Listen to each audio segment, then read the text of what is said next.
familiar threats of war, conflict, insecurity, underdevelopment, famine, disease, and crime have been joined and intensified by terrorism, transnational organized crime, pandemics, and climate change. Consequently, states around the world are combating these threats to a great extent, with an increasing number struggling at enormous cost on livelihoods and economic development. Under these conditions, high rates of population growth have not only increased the number of citizens overall, many national populations of developing countries grow younger by the decade. Our continent now has the world's youngest population with a median age of 19, and 25 countries with the youngest median age are in Africa. What this means is that the youth are no longer just an indispensable component of society.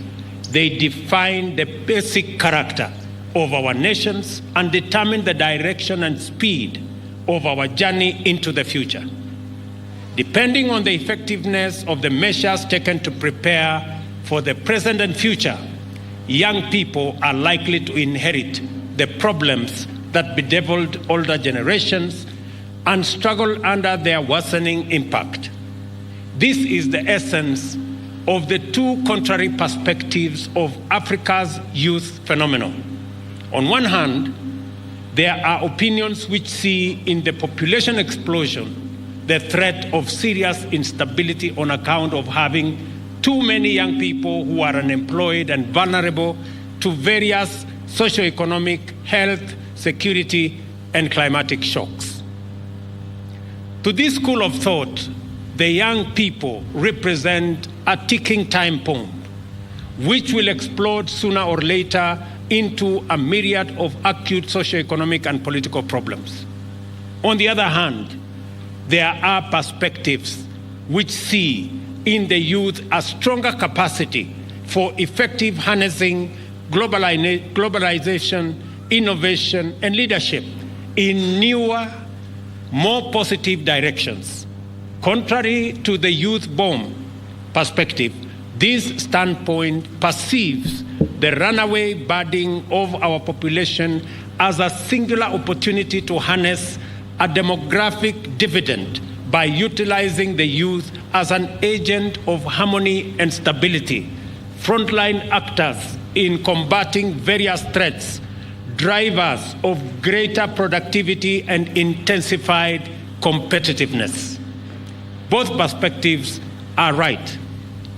If we carry on with business as usual and neglect the imperative of taking extraordinary measures to transform our economies in order to give millions of young people a better chance to build stronger nations, we will definitely have a serious crisis in our hands. The difference between the two scenarios depends on how intentional, how ambitious, urgent, and futuristic the development agenda is. It is clearly evident that for a few decades now, Kenya has been firmly and emphatically committed in investing significantly in a future that will exploit the demographic dividend to drive national development agenda.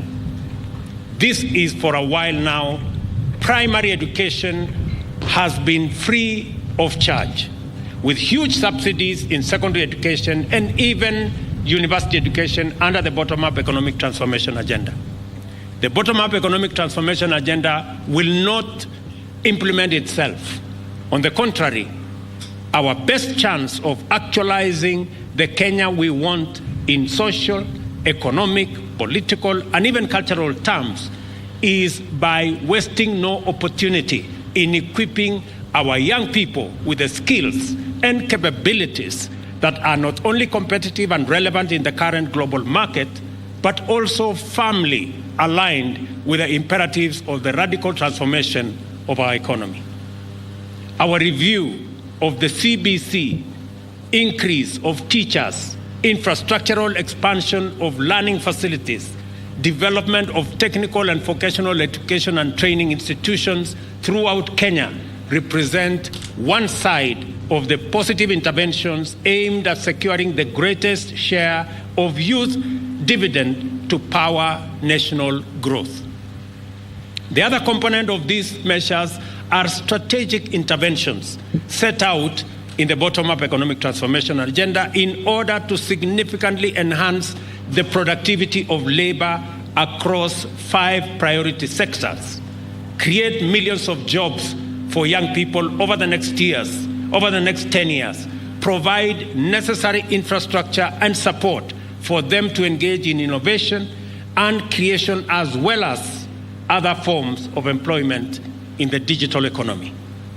The National Youth Service is not just a witness and a participant of our bold intention to enlist the youth as the leaders and drivers of Kenya's transformation. It is an example of a dedicated program for empowering our youth for a lifetime of service across all sectors. This organization has re-emerged to become a highly trusted incubator of disciplined, self-motivated, skilled, productive youth who continue to make significant contribution to the success of various entities in both public and private sectors. I think the examples given by Minister Kuria in the collaboration with various state departments speak volumes of the capacity and the potential of NYS to power the transformation of our country. Thanks to the dynamism of the National Youth Service, the graduates of this institution are much admired, effective workers in every field, from agriculture to national security and administration, as well as building and construction, research, development, and innovation. Because of the rationalization of learning pathways in tertiary education, a number are also finding themselves on their way to careers in highly competitive domains. Recognizing the place of youth in national transformation in general, and that of NYS in powering the plan in particular, we have embarked on a strategic re-engineering of the National Youth Service to enhance the capacity of the institution to take up greater numbers of trainees, position it on the path of financial sustainability through revenue generation, thereby creating the conditions to support the expansion of enrollment to 100,000 young people annually in the next 5 years. Let me repeat that this year, we are graduating 10,000 young people from this field. Next year, in the first cohort, it will be 15,000. In the next cohort, it will be 15,000. So next year alone, 30,000 young people from across Kenya will graduate from NYS as we position NYS as the incubator for all other arms of government. And let me report here that when I was here last year, I did commit that we were going to include the National Youth Service in the review of salaries and working conditions of both the police, the prisons, and I committed that we are going to include the NYS, and we did. Let me confirm that as the report was presented to me and to government, National Youth Service, beginning the next financial year, for 3 years, their salaries will be increased by 40% going into the future. Let me also confirm that I have approved the modernization and the re-engineering of National Youth Service so that in February next year, we will have an additional 200 cadets that will be trained to enhance the capacity of National Youth Service to train more servicemen and women as we use NYS to grow the pool of young people that are job ready, that are ready to take up responsibilities in different sectors. Additionally, another 500 servicemen will be trained to join staff of the National Youth Service, again in the effort to ensure that National Youth Service has the men, has the women to assist NYS train more young people. Vile tutakuwa tunaongeza wale watakuwa wanakuja hapa NYS, na nimesema ya kwamba kuanzia Februari mwaka unaokuja, hawa vijana kutoka Kenya mzima namba yao itaongezeka kuwa 15,000. Enrollment ya mwezi wa 8 mwezi ujao, mwaka ujao itakuwa 15,000 ingine, na polepole kwa miaka 5 tutakuwa na vijana 1,100 kila mwaka watakao shiriki katika mafundisho ya National Youth Service. Vile vile nimesema ya kwamba ili kutumia NYS as an incubator, the National Security Council has decided that going forward, all security recruitment, 80% of all security recruitment will be from the National Youth Service.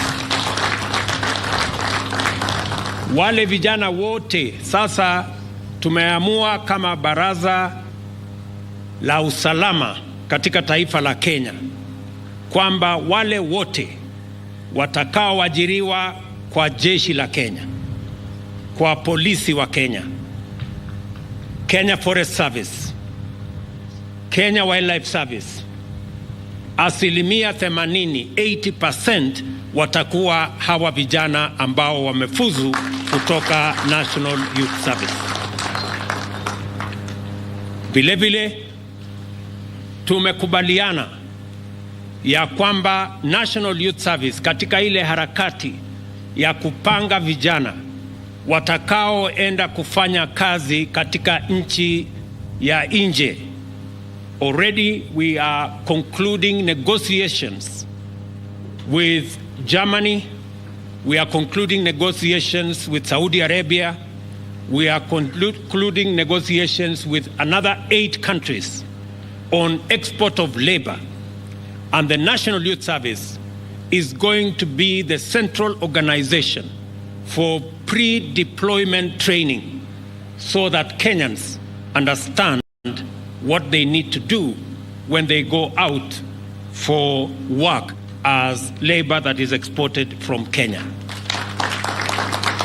Let me also confirm that as part of the modernization of National Youth Service, which we have agreed will be underway, NYS is going to participate in many fields in making sure that they support civil works, as has been said, in the housing program and in many other programs, in dam desilting and many other programs. NYS is also going to participate meaningfully in growing food around Kenya, because they have the capacity to do it and they have done it in a very exemplary way. We are going to enhance and modernize the equipment that NYS have.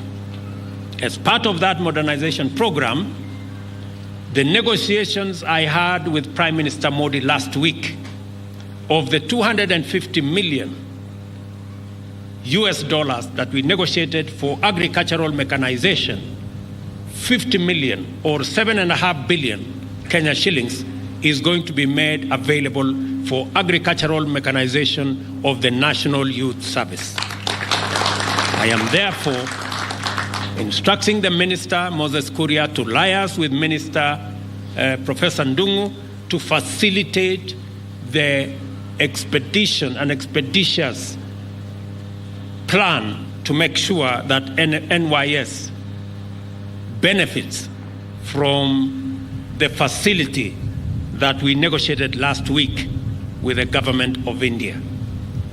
The strategic plan covering 2023-2028 identifies the appropriate business model and governing framework to deliver the ambitious objectives of re-engineering framework that was developed by the National Youth Service leadership in conjunction with a multidisciplinary team of experts led by the University of Nairobi.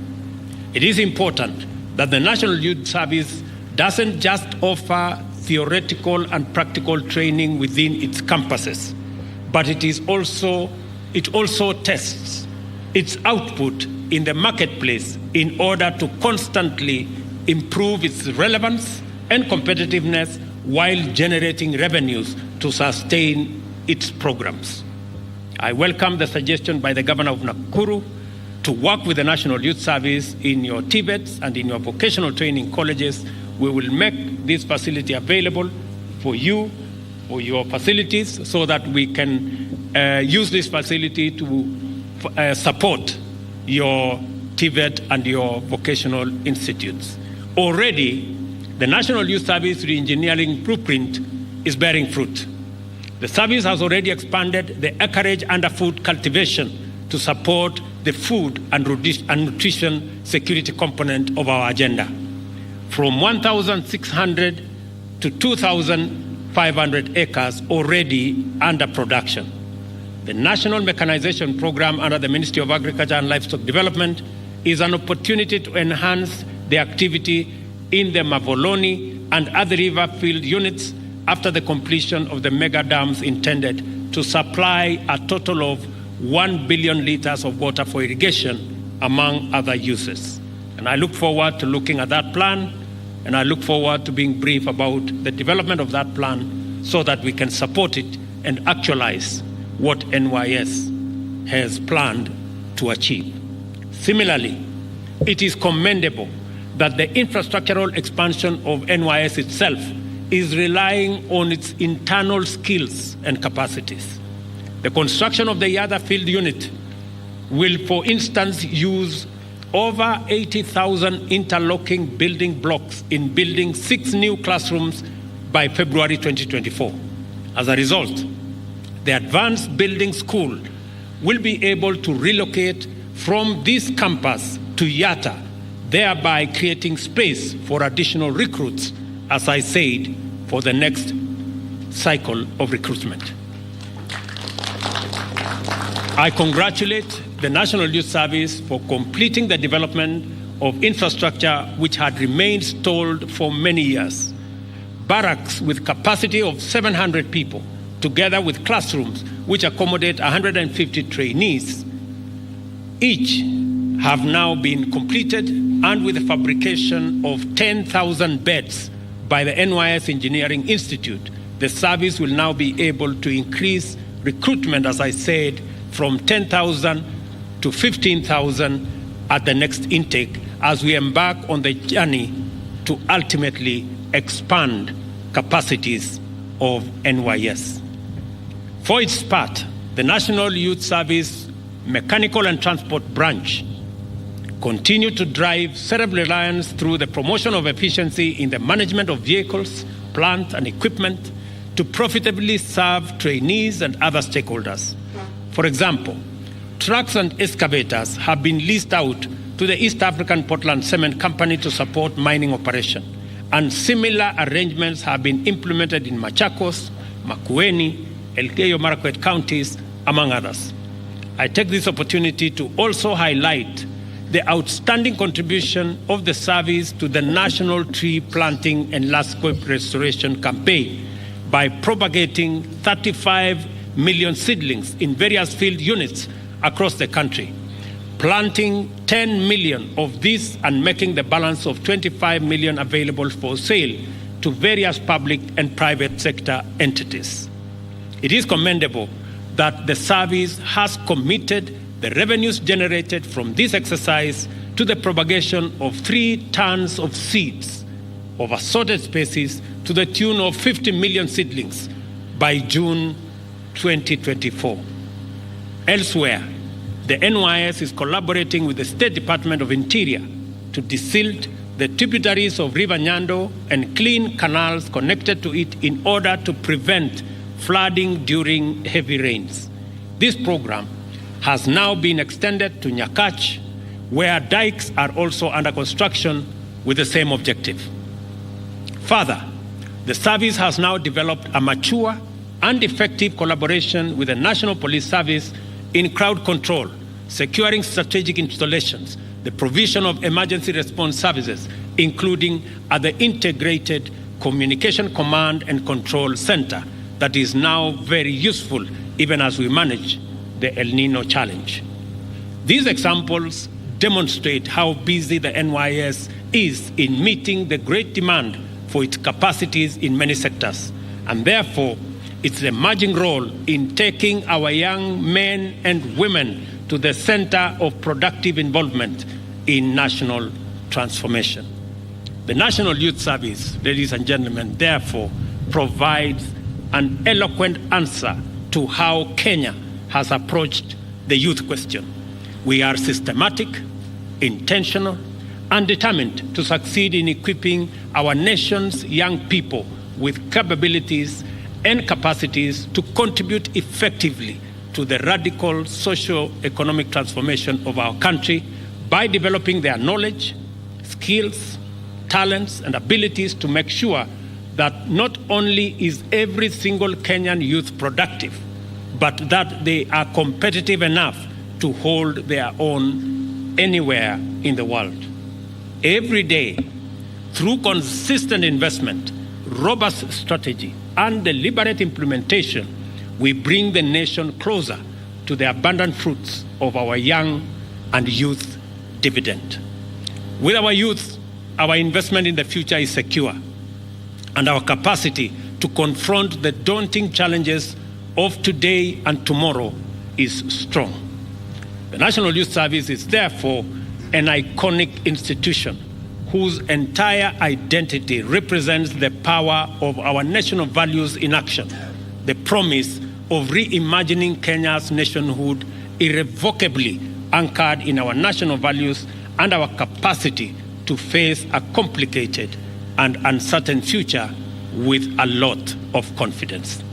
This graduation ceremony is therefore a milestone in NYS's journey to mobilize young Kenyan men and women to make their full contribution to the transformation of our economy, and a compelling demonstration of the Kenya's limitless promise when youth are equipped to lead the way into the future. I congratulate the National Youth Service community in its entirety for this achievement, and especially the tutors and parents who have engaged the trainees directly and continuously, motivating and supporting them to stay the course and do their best. I also commend and congratulate the graduates for completing their courses and taking a major step in getting ready to make Kenya a shining example of youth-driven transformation. I wish you great success, young people, and God's abundant blessings in the journey ahead as you proceed to forge a winning path for yourselves, your families, your communities, and our great nation, Kenya. Nawatakia baraka za Mungu katika safari yenu mkikamilisha hapa. Sasa mtaenda katika National Youth Service itself, na tunataka mafunzo mliopata hapa, na pale mbele mtapata training katika sehemu mbalimbali, katika vitengo mbalimbali, ujuzi wa aina nyingi. Sote tutashirikiana pamoja na nyinyi. Asanteni sana na Mungu awabariki. God bless you. Thank you very much.